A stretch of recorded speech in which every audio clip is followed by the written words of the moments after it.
जय जगन्नाथ सांग मैंने आज राति रुटी सहित खावाई चिकेन बनाऊँगी। चिकेनटा चलो केमती बनाऊँगी देखा। फास्ट आम चिकेन को आलू को भल भाव में तेल में भाजिकी बाहर करदे ना देखुथे जिते भी चिकेन सेमती करदे ता देहर गोटे आमिष स्मेल बाहर एमती जी प्रथम आप तेल में चिकेन को आलू को भाजिकी बाहर करदे रोसईटा करेंगे देखिए चिकेन के आइंसिया स्मेल आसब ना। एबे मैं चिकेन को भाजी काढ़ी देछि तापर हम स्टार्ट करिबा। प्रथम मैं पकाउछि जीरा जीरा पर पकेबा प्याज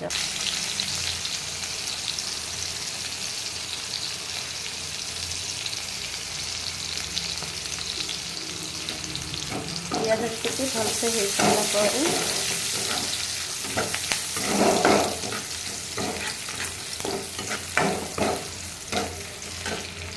पर पकेबा पियाज सहित टमाटा को भाजी देले आमर कौन सुविधा हुए ना जिते आम चिकेन में आलू पकेबा आलूटा जल्दी सीझी जाए तो से पियाज सहित टमाटा भाजी देले भल आ हल्का कलर भी ये आसे।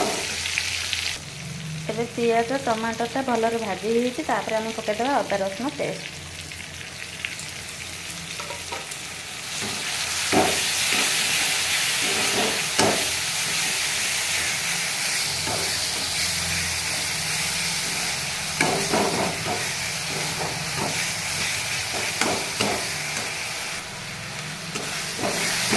मसला हल्का भाजी हो गलानी तापर हम पकेबा हलदी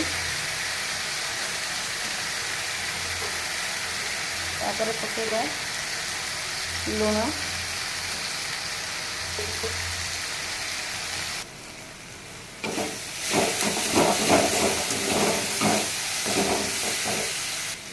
एथि हल्का मसलाटा भाजी हो गलानी ये हल्का पानी टिके देकी मसलाटा सिझा छाड़ा मसलाटा सीझी न शिखिले ये मसला स्मेल हम ताको 5 मिनट एमती भाजिबे तार गोटे ब्राउन कलर आसला पर जानबे जे मसलाटा हो गला।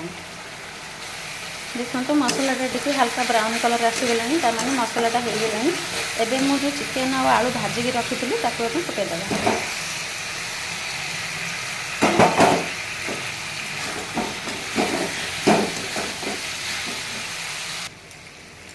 किसी समय कषिला ताकू आम घोड़े देवा कहीं चिकेनटा सीझब चिकेन भी सीझब और आलू भी सीझब पूरा सिम रे देकी करेंगे।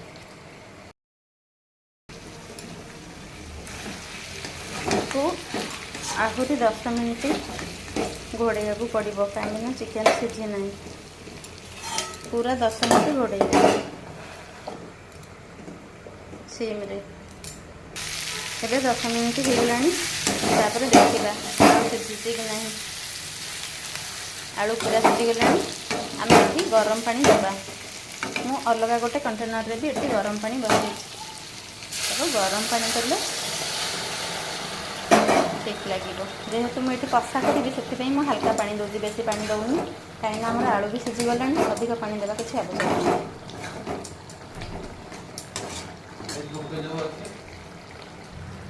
पानी देकी पुणी 10 मिनट हमें घोड़े देवा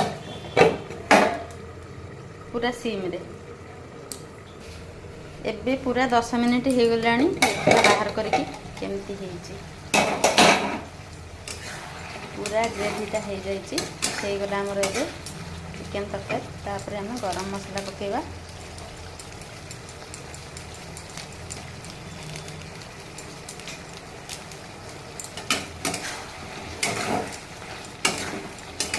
रेडी।